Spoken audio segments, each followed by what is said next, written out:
நமது அரசியல் உரிமை போராளிகள் மற்றும் இதர மண்ணுரிமை போராளிகள், சாதி ஒழிப்பு போராளிகள் அனைவருக்கும் முதலில் எனது செம்மாந்த வீர வணக்கத்தை செலுத்துகிறேன்.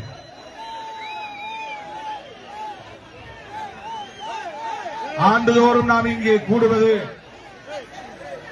வெறும் சம்பிரதாயம் அல்ல, நம்மை நாமே மீளாய்வு செய்து கொள்வதற்கும் புத்துணர்வை பெறுவதற்குமான ஒரு நிகழ்வு. ஆண்டுக்கு ஒரு முறை இங்கே நாம் கூடுகிறோம். இது சாதி பெருமை பேசுவதற்காக அல்ல,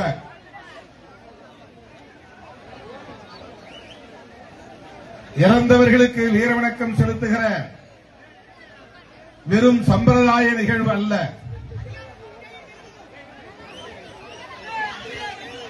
ஓராண்டு காலம் நாம் இந்த களத்தில் எவ்வாறு களமாடி இருக்கிறோம், என்ன சாதித்திருக்கிறோம், நம் எதிர்காலம் எப்படி அமையும், இனி என்ன செய்ய போகிறோம் என்று நமக்கு நாமே மீளாய்வு செய்து கொள்கிற ஒரு களம், நமக்கு நாமே சுய விமர்சனம் செய்து கொள்ளுகிற ஒரு களம், நமக்கு நாமே புத்துணர்வை ஊட்டிக் கொள்கிற ஒரு களம். நம்மை எவரும் பாராட்ட மாட்டார்கள், ஊக்கம் தர மாட்டார்கள். காலமெல்லாம் நம் மீது காழ்ப்புணர்வை கற்கக்கூடியவர்கள்தான் இங்கே மிகுந்திருக்கிறார்கள். அவதூறுகளை பரப்பக்கூடியவர்கள்தான் இங்கே அதிகரித்திருக்கிறார்கள். அப்படி வஞ்சமும் சூதும் சூழ்ச்சியும் நிறைந்த இந்த அரசியல் களத்தில் நமக்கு நாமே புத்துணர்வை, புது தெம்பை ஊட்டிக் கொள்வதற்கான ஒரு களம்தான் இந்த மேலவளவு போராளிகளுக்கு வீரவணக்கம் செலுத்துகிற களம். நான் அழைக்கும் போதெல்லாம் சலிப்பின்றி ஓடி வந்து இந்த போராளிகளுக்கு வீரவணக்கம் செலுத்துகிற என் உயிரின் உயிரான விடுதலை சிறுத்தைகளே, உங்கள் அனைவருக்கும் நன்றி செலுத்துகிற களம் இந்த களம். எனக்கு என்ன பலன் என்று எதிர்பார்க்காமல், எனக்கு என்ன செய்தீர்கள் என்று கேள்வி எழுப்பாமல், இந்த தலைமையை நாங்கள் நம்புகிறோம் என்று முற்று முழுதுமாக என் மீது நம்பிக்கை வைத்து ஓயாமல் களமாடிக் கொண்டிருக்கிற உங்கள் கால்களில், காலடிகளில் என் நன்றி மலர்களை முதலில் காணிக்கையாக்குகிறேன். சில நாட்களுக்கு முன்பு நான் அம்பேத்கர் திடலில் பேசுகிற போது சொன்னேன், போர்க்களத்தில் என்னை சந்தித்த தோழர்கள் யாரும் என்னை விட்டு போக மாட்டார்கள், போகவில்லை, போனதில்லை என்று சொன்னேன். இப்போதும் சொல்லுகிறேன், முதலில் இந்த ரத்தம் சிந்தும் களத்திலே என்னோடு கைகோர்த்த தம்பிகள், என்னை அண்ணன் என்றும் தம்பி என்றும் ஏற்றுக்கொண்ட தோழர்கள், இன்றைக்கும் அதே உணர்வோடு, அதே நம்பிக்கையோடு என் கைகளை கோர்த்துக் கொண்டே வருகிறார்கள். யாரும் அவதூறு பரப்பிவிட்டு வெளியேறவில்லை. தேர்தல் களத்தில் அடியெடுத்து வைத்த பிறகு அல்லது அதற்கு சற்று முன்பு வந்தவர்கள்தான் சிலர், விரல் விட்டு எண்ணக்கூடிய சிலர் வந்தார்கள், வென்றார்கள், சென்றார்கள், அவ்வளவுதான். அவர்களுக்கு ஒரு நோக்கம் இருந்திருக்கலாம்.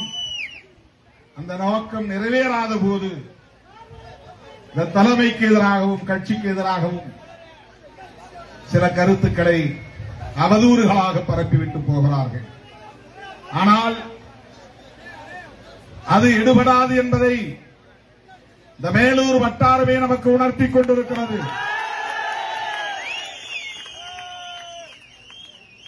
எத்தனையோ அல்லு சில்லுகள் இங்கே வந்து கிராமங்களில் புகுந்து சாதி உணர்வையும் தூண்டிவிட்டு இந்த இயக்கத்திற்கு எதிராகவும் எனக்கு எதிராகவும் அவதூறுகளை பரப்பிய போதும் அவர்களால் இங்கு ஒரு வேரை கூட அசைக்க முடியவில்லை.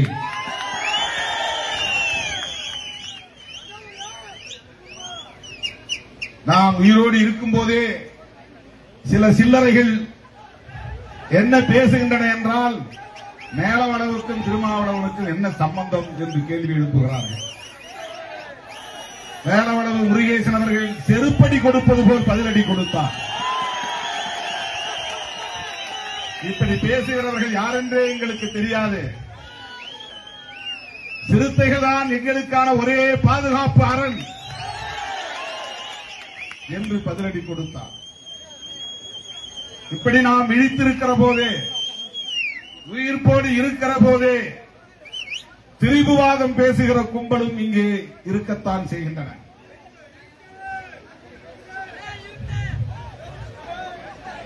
ஆயிரத்தி 1997 ஆண்டு ஜூன் திங்கள் 30ஆம் நாள் இந்த கொடூரம் அரங்கேறியது. தமிழ்நாடு உறைந்து போனது. வழக்கம் போல அரசியல் கட்சிகள் மௌனித்து கிடந்தன. வழக்கம் போல தலைவர்கள் வாய் திறக்கவில்லை.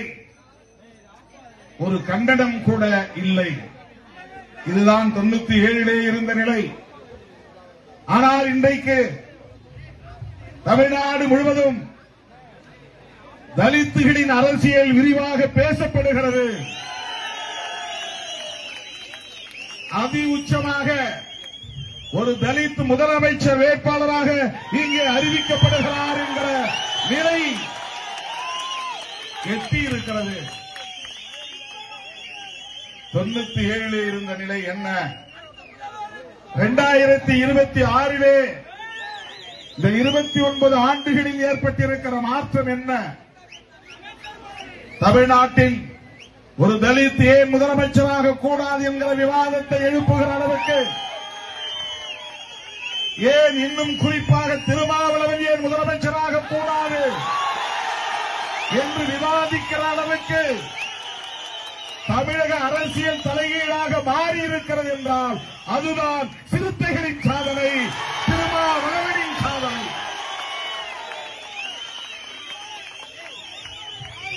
இது சாதாரணமாக நிகழ்ந்த ஒரு மாற்றம் இல்லை.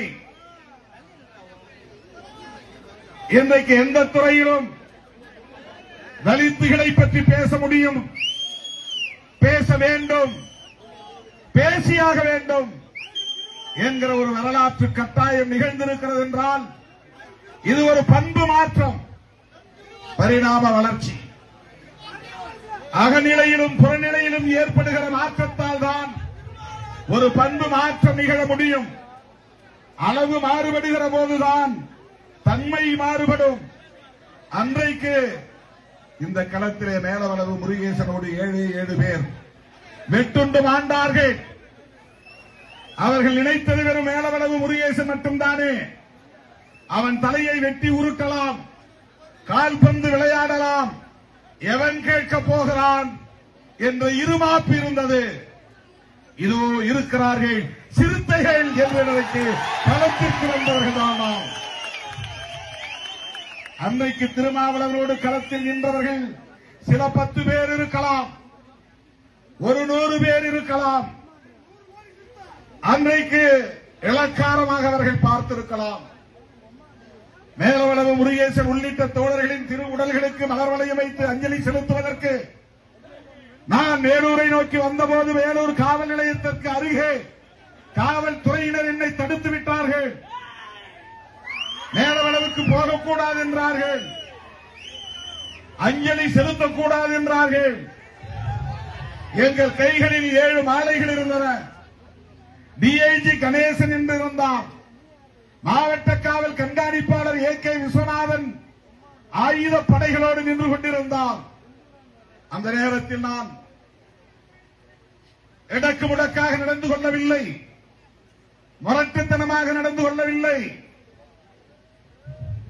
அசட்டும் துணிச்சலாக நான் எதையும் செய்ய முயற்சிக்கவில்லை.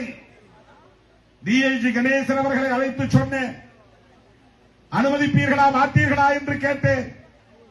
அப்போது நான் ஒரு அரசு ஊழியர், 30 வயதை கூட நிரம்பாத ஒரு இளைஞன்.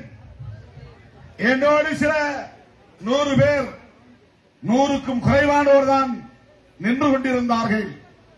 அரசியல் புரிதல் இல்லாத இளைஞர்கள், அனுபவம் இல்லாத இளைஞர்கள், போராட்ட களம் பார்க்காத இளைஞர்கள், போலீசை களத்தில் சந்திக்காத இளைஞர்கள், எது நடக்கும் என்ன நடக்கும் என்பதை அறியாதவர்கள். அப்படிப்பட்டவர்களை நான் உடன் வைத்துக் கொண்டு அந்த டிஐஜி கணேசன் அவரிடத்தில் என்ன சொன்னேன் என்றால், என்னை மேலவளவு செல்ல நீங்கள் அனுமதிக்க மாட்டீர்கள், அப்படித்தானே? சரி, உங்கள் கையில் அதிகாரம் இருக்கிறது, சாதி வெறியர்களின் கட்டுப்பாட்டில் இருக்கிறீர்கள், சாதி வெறியர்களுக்கு துணை போகிறீர்கள். சரி, இந்த மண் எங்கள் முருகேசன் நடமாடிய மண், அவன் காலடிகள் பட்ட மண் இது. எங்கள் மேலவளவு தோழர்கள் நடமாடிய மண் தான் இந்த மதுரை மேலூர் வட்டாரம். அவன் நடமாடிய மண்ணிலேயே இந்த இடத்திலேயே மலர் வளையம் வைத்து நான் அஞ்சலி செலுத்தப் போகிறேன் என்று காவல் நிலையத்தின் வாசலில் மலர் வளையம் வைத்து அஞ்சலி செலுத்தினேன். இதை சற்றும் டிஐஜி கணேசன் எதிர்பார்க்கவில்லை, சற்றும் எதிர்பார்க்கவில்லை. நான் ஆத்திரப்படுவேன், மீறி செல்லுவேன், காவல்துறையோடு வாக்குவாதம் செய்வேன், தகராறு பண்ணுவேன்.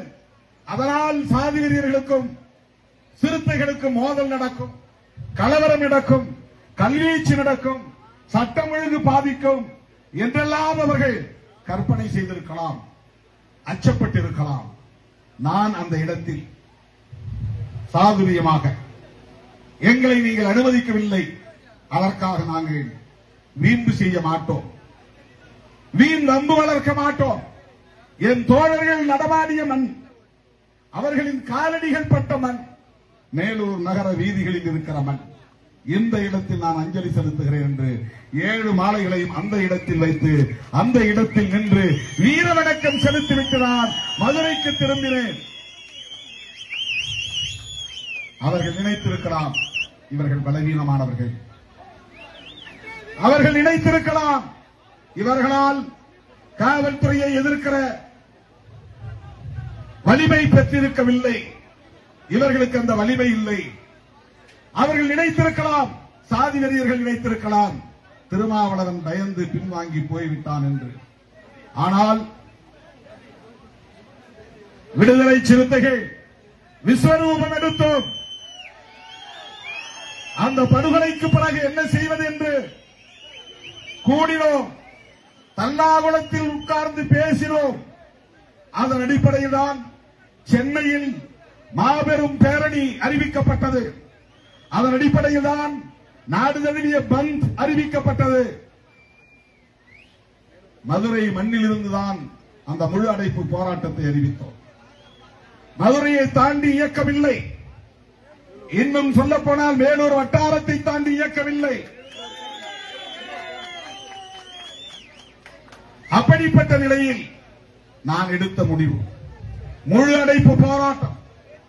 கடலூர் மாவட்டத்தில் தீப்பிடித்தது, வட மாவட்டங்கள் முழுவதும் அது பரவியது.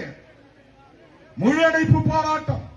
சென்னை பேரணி ஆகஸ்ட் 23, ஜூலை 23 சென்னை பேரணி, ஆகஸ்ட் 8 மேலூரில் பேரணி. அடுக்கடுக்கான போராட்டங்கள் மக்கள் போராட்டமாக மாற்றினோம். 4 பேரை வச்சுக்கிட்டு வன்முறையில் ஈடுபடவில்லை. அந்த இடத்தில் என் வீரம் என்ன என்று காட்ட நான் முயற்சிக்கவில்லை. அந்த இடத்தில் நான் வீம்பு செய்யவில்லை. அதை மக்கள் போராட்டமாக மாற்றினோம்.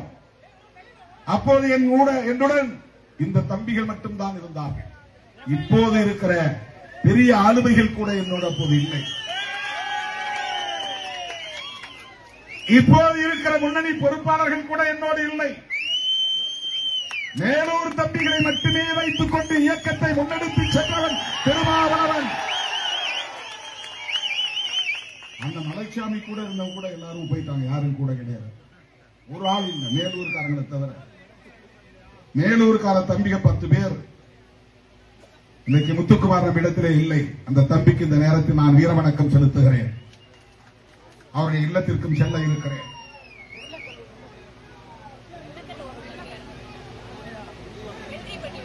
வெள்ளரிப்பட்டி வெள்ளக்கண்ணு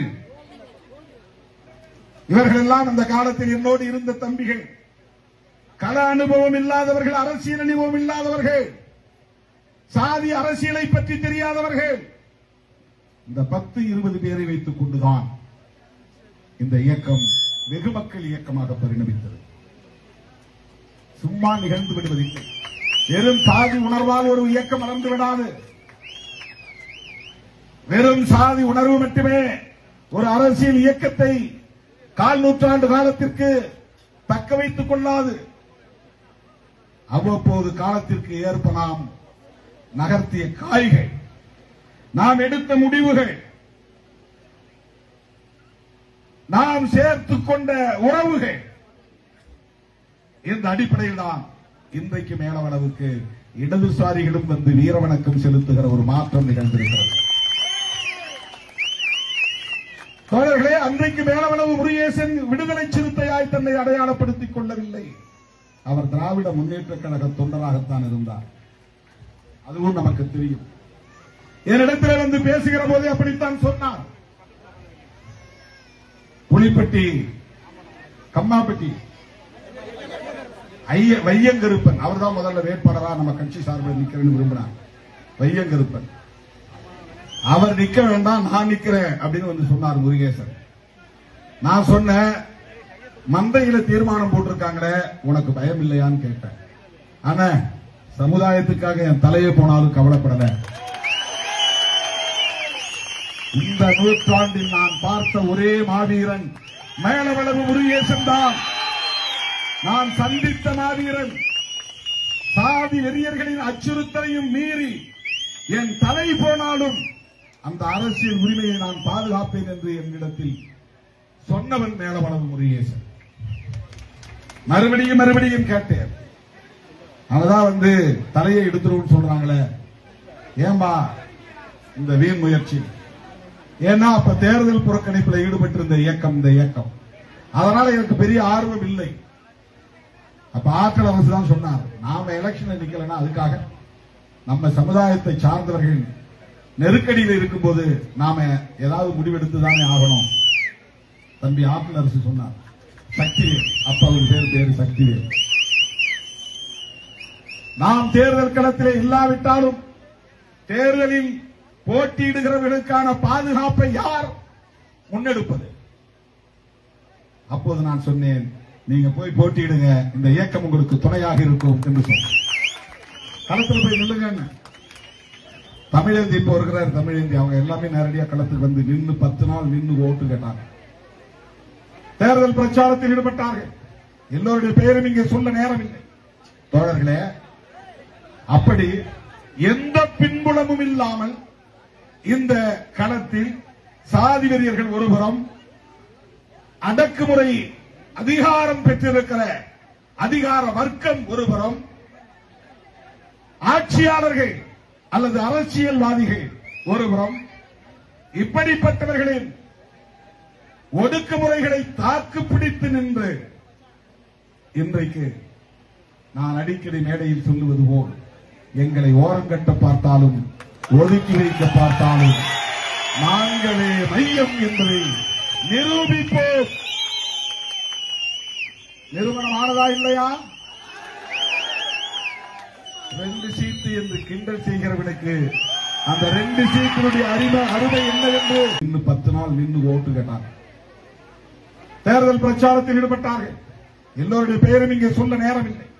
தோழர்களே, அப்படி எந்த பின்புலமும் இல்லாமல் இந்த களத்தில் சாதி வெறியர்கள் ஒருபுறம், அடக்குமுறை அதிகாரம் பெற்றிருக்கிற அதிகார வர்க்கம் ஒருபுறம், ஆட்சியாளர்கள் அல்லது அரசியல்வாதிகள் ஒருபுறம் இப்படிப்பட்டவர்களின் ஒடுக்குமுறைகளை தாக்கு பிடித்து நின்று இன்றைக்கு நான் அடிக்கடி மேடையில் சொல்லுவது போல் எங்களை ஓரங்கட்ட பார்த்தாலும் ஒதுக்கி வைக்க பார்த்தாலும் நாங்களே மையம் என்பதை நிரூபிப்போம். நிறுவனமானதா இல்லையா?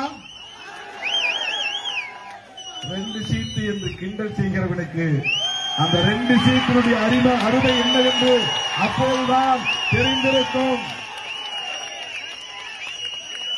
2 சீட்டு என்று 3 சீட்டு விளையாடுகிறவன் நம்மை கிண்டல் செய்கிறான்.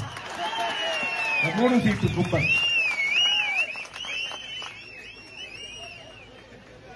அவன் நம்மை கிண்டல் செய்கிறான். இந்த 2 சீட்டுக்குள்ள அருமை தமிழ்நாட்டுக்கு மட்டுமல்ல உலகத்துக்கே தெரிந்தது. சிறுத்தைகள் என்ன முடிவெடுக்க போகிறார்கள்? கவுண்ட் டவுன் போடுறான். இன்னும் 3/4 மணி நேரம் இருக்கு, இன்னும் அரை மணி நேரம் இருக்கு, இன்னும் 1/4 மணி நேரம் இருக்கு, இன்னும் 10 நிமிஷம் இருக்கு, இன்னும் 5 நிமிஷம் இருக்கு. என்னதான் திருமாவளவன் வாய் திறக்க போகிறான்? இதை நான் பெருமைக்காக சொல்லவில்லை தோழர்களே. இந்த இடத்தில் இந்த இயக்கம் வந்து இன்றைக்கு நிற்கிறது என்று சொன்னால், இத்தகைய ஒரு ஆற்றலாக இந்த இயக்கம் இன்றைக்கு பரிணமித்திருக்கிறது என்று சொன்னால், 10 ஆண்டு காலம் தேர்தல் புறக்கணிப்பு காலத்தில் எத்தகைய அடக்குமுறைகளையும் ஒடுக்குமுறைகளையும் நாம் எதிர்கொண்டிருப்போம் என்பதையும், இந்த 25 ஆண்டு கால தேர்தல் அரசியல் களத்தில் எத்தகைய சூது சூழ்ச்சி வஞ்சகம் அனைத்தையும் எதிர்கொண்டிருப்போம் என்பதையும் எண்ணி பார்க்க வேண்டும். இதை புரிந்து கொண்டால்தான் ஒரு தலைமைக்குரிய அருமை என்ன என்பதை புரிந்து கொள்ள முடியும். ஏதோ ஏசிங்கிறதுனால வந்துட்டாங்க அப்படின்னா எல்லா ஏசியும் வந்திருக்கணும் இல்ல. ஏதோ சாதிங்கிறதுனால வந்துட்டாங்கன்னா சாதி பேரை சொல்றவங்க வந்திருக்கணுமா இல்லையா? சாதி பேரை சொன்ன எந்த இயக்கமாவது தமிழ்நாட்டுக்குள்ள வளர்ந்திருக்கா? சமகாலத்தில் நம்மோடு சாதி பெயரை கொண்டு அரசியல் இயக்கத்தை தொடங்கிய யாராவது இந்த களத்தில் நிற்கிறார்களா?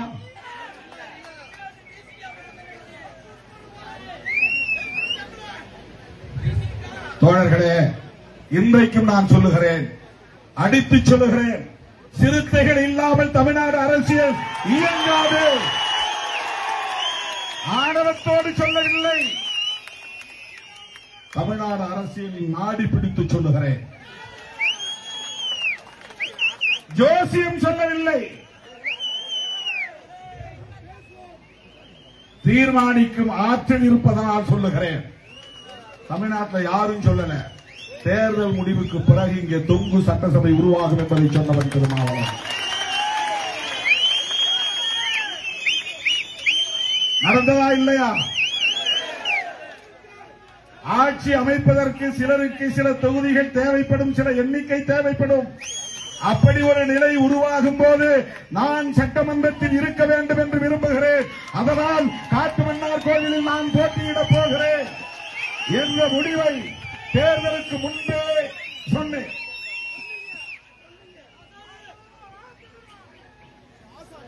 ஏன் போட்டியிடுற அப்படிங்கிறதுக்கு என்கிட்ட விளக்கம் கேட்கிறவன் எவனும் ஒரு ஆள் கூட அவரு போட்டியிடாமல் போனதற்கு எது காரணம் என்று திமுகவிடம் யாரும் கேட்கவில்லை.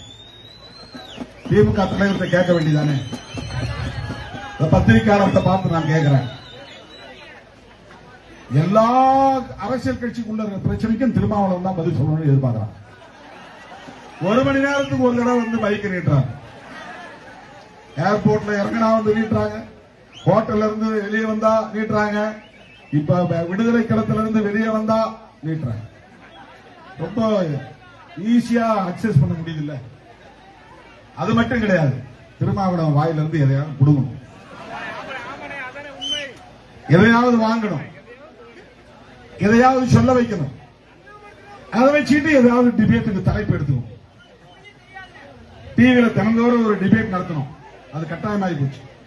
தலைப்பு இன்னைக்கு என்ன தலைப்பு வைக்கிறதுக்கு போது அவனுக்கு வந்து ஒன்னும் தலைப்பு கிடைக்கல. அப்ப திருமாவளவன் கேள்வி கேளு, அவர் என்ன பதில் சொல்றாருன்னு பார்ப்போம். அந்த தலைப்புல இருந்து ஒரு டிபேட்டுக்கு ஒரு தலைப்பு, அந்த பதில இருந்து இப்படிதான் இன்னைக்கு அரசியல் போயிட்டு. யாராவது ஏன் திருமாவளவன் காட்டுமன்னார் கோவிலில் போட்டியிட விரும்பிய நிலையில் அவரை போட்டியிட வேண்டாம் என்று சொன்னதற்கு ஏதாவது காரணம் இருக்கிறதா என்று திமுக தலைவரிடத்திலோ அல்லது அந்த கட்சியில் உள்ள மூத்த தலைவரிடத்திலோ இதுவரையில் எந்த ஊடகவியலாளரானது கேள்வி எழுப்பியிருக்கிறார்களா?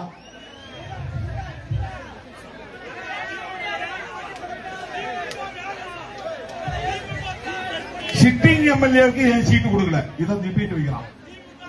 திமுகவில் 60 பேர் சிட்டிங் எம்எல்ஏவுக்கு சீட்டு கொடுக்கல. நான் 3 பேருக்கு தான் தரல. திமுகவில் மட்டும் 60 பேருக்கு சிட்டிங் எம்எல்ஏவுக்கு சீட்டு கொடுக்கல. யாராவது போய் திமுகவில் நீங்க எங்க 60 பேருக்கு சீட்டு கொடுக்காம விட்டீங்க அப்படின்னு கேள்வி கேட்டிருக்காங்களா? நமக்கு கிடைக்கிறதே மொத்தம் 6, 8. பெரிய கூட்டணி, மெகா கூட்டணி ஷேர் பண்ணும்போது குறைவா வருது. அதுல 2 தொகுதி பொது தொகுதி. அந்த 2 தொகுதியில நின்னவங்களே மறுபடியும் நிக்கணுமாங்கிற கேள்வி மறுபடியும் வருது. அதனால மாற்றி போடணுங்கிற கட்டாயம் நமக்கு வருது. இது ஒரு தலைமைக்கு வர்ற கிரைசிஸ், ஒரு நெருக்கடி. மிச்சம் இருக்கிற 6 தொகுதி, இந்த 6 தொகுதியில எத்தனை பேருக்கு போட்டி கொடுக்க முடியும்? ஒரு தொகுதிக்கு 10 பேர், 12 பேர். தந்தாவே தந்தபடி என்று வற்புறுத்துகிற போது நான் துணிஞ்சு ஏதாவது ஒரு முடிவு தான் எடுத்தாகும். அவர் எடுத்த பிறகு இவருக்கு ஏன் கொடுக்கல, அவருக்கு ஏன் கொடுக்கல? இத பத்திரிகையாளர் வந்து நம்மகிட்ட கேள்வி கேட்கலாம். இது ஒரு தலைமைக்கு உள்ள சுதந்திரம், ஒரு கட்சியின் தலைவருக்குள்ள சுதந்திரம். இந்த கட்சிக்கு எப்படிப்பட்ட வாய்ப்புகளை எப்படிப்பட்ட வேட்பாளர்களுக்கு தர வேண்டும் என்று முடிவெடுக்கிற அதிகாரம் ஒரு தலைவருக்கு இருந்தால்தான் அந்த தலைவரால் சுதந்திரமாக திட்டமிட முடியும், இயக்கத்தை அடுத்த கட்டத்தை நோக்கி நகர்த்த முடியும். ஆனால் இந்த நாள் வரையில் எலெக்ஷன் வந்து எப்போ வேட்பாளர் தேர்வு நான் எப்ப அறிவிச்சேன், இன்னைய வரையிலும் ஒரு வார பத்திரிகை வெளிப்படையாக பேசுவதில் ஒன்றும் தவறில்லை. ஆனந்த் ஜூனியர் விகடன் இன்னொரு நாளேடு தினமலர் தினந்தோறும் எழுதிட்டு இருந்தான், கட்சி உடைய போது அவங்க வெளியே போக போறாங்க, இவங்க கட்சியை புது கட்சி தொடங்க போறாங்க. அதிமுகவிலிருந்து 6 பேர் வெளியே வந்திருக்கிறார்கள். அந்த அளவுக்கு அங்கே உட்கட்சி முரண்கள் இருக்கின்றன. அதிமுகவை பற்றி எவரும் பேசவில்லை. ஏன் 6 சட்டமன்ற உறுப்பினர்கள், வெற்றி பெற்ற உறுப்பினர்கள் பதவியை தூக்கி எறிந்துவிட்டு வெளியே வருகிறார்கள்? அப்படி என்ன உள்ளே நடக்கிறது? எடப்பாடி பழனிசாமி அவர்களுக்கும் வெற்றி பெற்ற சட்டமன்ற உறுப்பினர்களுக்கும் இடையே நடக்கிற பிரச்சனை தான் என்ன? யாராவது டிபேட் வைக்கிறீங்களா? கேள்வி எழுப்புறீங்களா? அவங்க ஏன் வெளியே வந்தாங்கன்னு எடப்பாடி பழனிசாமி கிட்ட கேட்காம என்கிட்ட வந்து கேட்கிறாங்க. மைக்கு நீ அந்த 6 பேர் வெளியே வந்துட்டாங்களே, உங்க கருத்து என்ன? அங்கதானே போய் கேட்கணும். அதுதானே நியாயம். ஏங்க உங்க கட்சியில இருந்து 6 பேர் வெளியே வந்துட்டாங்களே, உங்களுக்கு அவங்களுக்கு என்னங்க பிரச்சனை அப்படின்னு கேட்டா ஒரே நல்ல ஒரு பதிவு சொல்லிட்டு போறார். நான் எங்க போய் நின்னாலும் இந்த 6 பேர் வெளியே வந்துட்டாங்களே, உடனே நான் ஏதாவது நியாயமா பதில் சொல்லணும்னு, அது நல்லது இல்லைங்க, அது ஆரோக்கியமானது இல்லைங்கன்னு சொன்னா இவர் இன்னும் தாவேகாவுக்கு செக் வைக்கிறாரு, இவரு தமிழக வெற்றி கழகத்துக்கு செக் வைக்கிறாரு. டிபேட் அப்படியே டைவர்ட் பண்றான். இதுக்கு பேர் தான் திரிபுவாதம். பிரச்சனையை திசை திருப்புவது, உண்மையை மறைத்து பேசுவது, பிரச்சனை இல்லாத பிரச்சனையை பேசுவது. உண்மையிலே அதிமுகவில் தான் போய் கேட்க வேண்டும். ஏன் வெற்றி பெற்றவர்கள் ராஜினாமா பண்ணணும்? திரும்ப திரும்ப நம்ம இடத்திலே கேட்கிறார்கள். அல்லது தாவேக தலைவர்கிட்ட போய் கேட்கணும். உங்க மேல மாதிரி குற்றச்சாட்டு சொல்றாங்களே, நீங்க சொல்லித்தான் மறைமுகமா அவங்கள வந்து வெளியேறுவதற்கு ஊக்கம் கொடுப்பதாக சொல்லுகிறார்களே, இது உண்மையா? முடிந்தா முதலமைச்சர்கிட்ட கேளுங்க. அதுதானே நியாயம். தோழர்களே, இப்படி சூது நிறைந்த இந்த அரசியல் களத்தில் திருமாவளவன் தாக்கு பிடித்து நிற்கிறார். புரிந்து கொள்ளுங்கள். வஞ்சம் நிறைந்த அரசியல் களத்தில் போராடி கொண்டிருக்கிறான் திருமாவளவன். இதை நீங்கள் புரிந்து கொள்ளுங்கள்.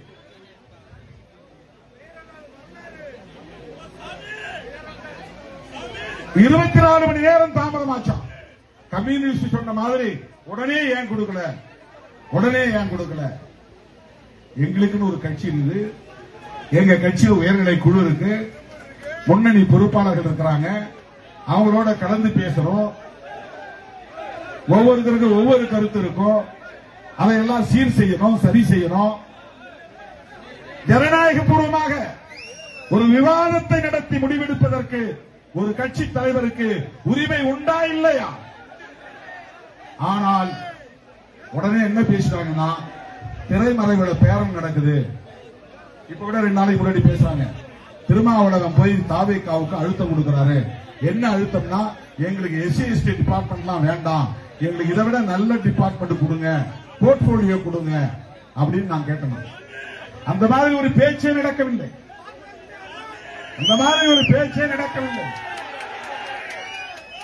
சமூக நீதித்துறை எளிய மக்களுக்கான, விளிம்பு நிலை மக்களுக்கான ஒரு துறை. மனப்பூர்வமாக ஏற்று சிறப்பாக பணியாற்றிக் கொண்டிருக்கிறார் தம்பி வன்னி அரசு.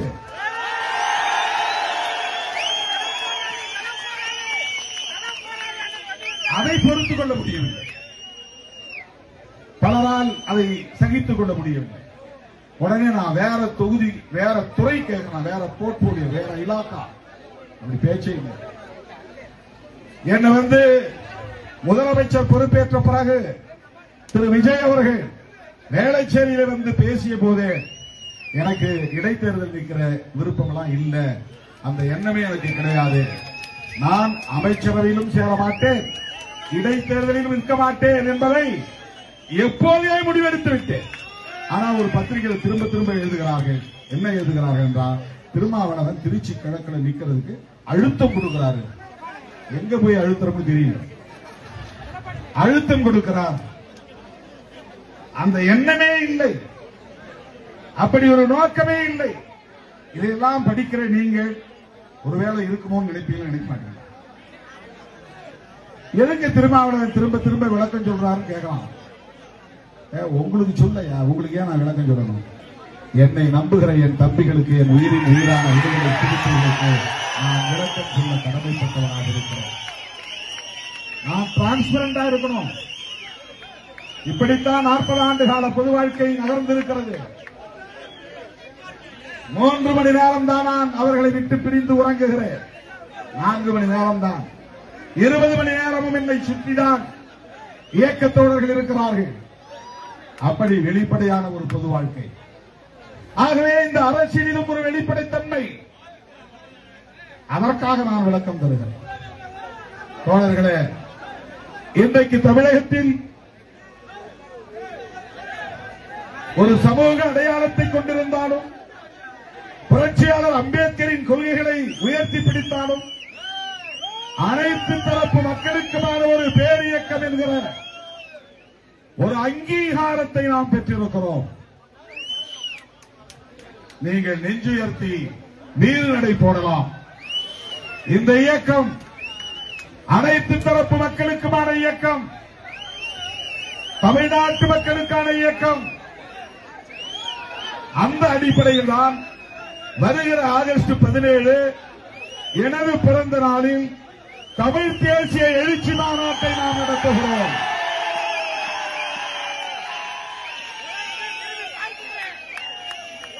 திருச்சி ஏர்போர்ட்ல ஒரு பத்திரிகையாளர் கேட்கிறார், சார் என்ன திடீர்னு நீங்க தமிழ் தேசிய எழுச்சி மாநாடுன்னு அறிவிக்கிறீங்க? அந்த தம்பிக்கு நான் சொன்னேன், 35 வருஷமா தமிழ் தேசியம் பேசுகிற இயக்கம் விடுதலை சிறுத்தைகள் கட்சி. 1990ஆம் ஆண்டு ஏப்ரல் திங்கள் 14ஆம் நாள் நம்மை எல்லாம் மனிதர்களாய் தலைநிவர வைத்த நம்முடைய மகத்தான தலைவர் புரட்சியாளர் அம்பேத்கர் பிறந்த நாள் அன்று முதலாய் இந்த இயக்க கொடியை ஏற்றிய போது, இந்த இயக்கத்திற்கான கொடி விளக்கத்தை நான் விளக்கி பேசிய போது சொன்னேன், கொடியின் நடுவில் இந்தியா முழுவதும் அம்பேத்கர் கொடினா வெறும் ப்ளூதான் இருக்கும், நீளம்தான் இருக்கும். நீளத்துக்கு மத்தியில தம்ம சக்கரம் இருக்கும், இல்லனா மாயாவதி படம் இருக்கும், அவ்வளவுதான். இல்லனா அம்பேத்கர் படம் இருக்கும், மொத்தமும் நீளமா இருக்கும். இதுதான் இந்தியா முழுவதும் அம்பேத்கர் இயக்கங்கள் கடைபிடித்து வந்த கொடி அமைப்பு முறை. முதலாக நீளத்தோடு சரிபாதியாக சிவப்பை சேர்ந்தவன் திருமாவளவன். மேலே பாதி நீளம், கீழே பாதி சிவப்பு. நீளம் உழைக்கும் மக்களின் விடுதலையை குறிக்கும், சிவப்பு உழைக்கும் மக்களின் விடுதலையை வென்றெடுப்பதற்கான ஈகத்தை குறிக்கும், தியாகத்தை குறிக்கும். நடுவிலே இருக்கிற நட்சத்திரம் விடுதலை சிறுத்தைகள் கட்சி. இந்த எளிய மக்களுக்கான நம்பிக்கை, நம்பிக்கை நட்சத்திரம். இந்த இயக்கம்தான் இந்த மக்களுக்கான நம்பிக்கை நட்சத்திரம். அந்த நட்சத்திரத்தின் 5 முனைகளும் 5 கொள்கைகளை வியூகமாக வகுக்கிற கோட்பாடுகளை கொண்டிருக்கிறது. 1 சாதி ஒழிப்பு, 2வது தமிழ் தேசியம், 3வது மகளிர் விடுதலை, 4வது பாட்டாளி வர்க்க விடுதலை, 5வது ஏகாதிபத்திய எதிர்ப்பு. இதில் ஆர்டர் மாறி இருக்கலாம். இந்த 5 கொள்கைகள் தான். சாதி ஒழிப்பே மக்கள் விடுதலை, வர்க்க அமைப்பை உடைத்து வறுமையை துடைப்போம், சாதி மதம் ஒழித்து சமத்துவம் படைப்போம், வர்க்க அமைப்பை உடைத்து வறுமையை துடைப்போம், பெண்ணுரிமை மீட்டு பெண் விடுதலையை வென்றெடுப்போம், தேசிய இன உரிமையின் மூலம் தமிழ் தேசியத்தை வளர்த்தெடுப்போம், வல்லரசியத்தை வன்மையாக எதிர்ப்போம். இதுதான் கொள்கை முழக்கம். 1990ஆம் ஆண்டு ஏப்ரல் திங்கள் 14ஆம் நாள் இந்த கொடியை ஏற்றும் போதே தமிழ் தேசியத்தை முன்னிறுத்திய இயக்கம் விடுதலை சிறுத்தைகள் கட்சி. தமிழ் தேசியம் என்பது வெறும் தமிழ் உணர்வு அல்ல, தமிழன் என்கிற இன உணர்வு அல்ல, சாதி ஒழிப்பே மக்கள் விடுதலை என்கிற தேசிய இன ஓர்மை. எனதருமை தோழர்களே, தேர்தலுக்கு பிறகு நாம் நடத்தப் போகிற முதல் மாநாடு தேசம் காப்போம் மாநாடு. எப்படி தேசத்தையே திருச்சியை நோக்கி ஈர்த்ததோ, அரசியல் அரங்கில் பெரும் அதிர்வை ஏற்படுத்தியதோ, அதை போன்ற மாபெரும் அதிர்வை ஏற்படுத்துகிற மாநாடாக தமிழ் தேசிய எழுச்சி மாநாடு அமைய வேண்டும். மேலூர் வட்டாரத்திலிருந்து எல்லா கிராமங்களிலிருந்து வண்டிகள் புறப்பட வேண்டும். மதுரை மாவட்டத்திலிருந்து அனைத்து சட்டமன்ற தொகுதிகளில் இருந்தும் ஒவ்வொரு தொகுதியிலிருந்தும் நூற்றுக்கணக்கான வண்டிகள் புறப்பட வேண்டும். தென் மாவட்டங்களில் இயக்கம் இல்லை இல்லை என்று சொன்னார்கள். தென் மாவட்டத்தை சார்ந்த தம்பி வன்னியரசு அமைச்சராக இருக்கிறார். நமது இயக்கத்தின் முதல் அமைச்சர் பொறுப்பு தென் மாவட்டத்தை சார்ந்த ஒரு போராளிக்கு கிடைத்திருக்கிறது. ஒரு தனிநபருக்கு கிடைத்த வாய்ப்பு இல்லை. வாழ்விலும் தாழ்விலும் ஏற்றத்திலும் இறக்கத்திலும் எல்லா நெருக்கடி காலத்திலும் என்னோடு பயணித்த போராளிகளில் ஒருவர் தம்பி வன்னியரசு. அப்படிப்பட்ட ஒரு போராளி, அதுவும் தென் மாவட்டத்தை சார்ந்த ஒரு தம்பி. ஒட்டுமொத்த தென் மாவட்டங்களுக்கு பெருமை சேர்க்கக்கூடிய வகையில் இந்த வாய்ப்பு நமக்கு கிடைத்திருக்கிறது. ஒட்டுமொத்த தமிழ்நாட்டுக்கே இது பெருமை என்றாலும், விடுதலை சிறுத்தைகள் கட்சிக்கே பெருமை என்றாலும், இது தென் மாவட்ட சிறுத்தைகளுக்கு கிடைத்த அரிய வாய்ப்பு என்று நான் சொல்ல கடமைப்பட்டிருக்கிறேன்.